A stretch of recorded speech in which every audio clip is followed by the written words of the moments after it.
ఈ రాష్ట్ర ప్రభుత్వం వచ్చాక ఒక్కలు కట్టించిందా సొంతగా? అన్ని కూల్చివేతలే, మొదటి నుంచి ఇప్పటి వరకు కూడా కూల్చివేతలే.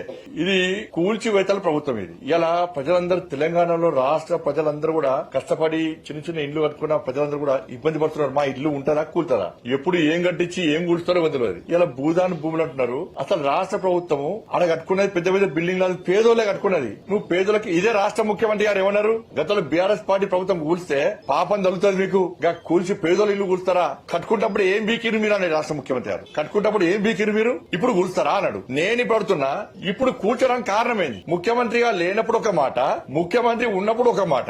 ఇలా కాస్ట్లీ భూములు అంటే కాస్ట్లీ పేదోళ్ళు వాళ్ళు కాస్ట్లీ భూములు వేసుకోలే, వాళ్ళు బిల్లు కట్టుకోలే. ఎప్పటి నుంచో తరతరాల నుంచి వాళ్ళు ఉంటున్నారు. వాళ్ళ ఇల్లు కూర్చోడానికి కారణమైంది. ఏదో మీకు ఉండాలి కదా, ఏదో ఉండాలి కదా. మీ ఆలోచన ఏది? ఏం లేదు, కబ్జా చేస్తాదాన్ని. అలా మంత్రులు ఎమ్మెల్యేలు కలిసి మొత్తం రాష్ట్ర ప్రభుత్వం అంత మంత్రులు అందరూ కలిసి దాన్ని ఆక్రమించుకొని కమర్షియల్ కాంప్లెక్స్ ల పేరుతోని ఏదో పేరుతోని అయితే కమిషన్ తో కూడా వీళ్ళే కాంప్లెక్స్ కట్టుకుంటారు. దానికే వేరే ఏం లేదు.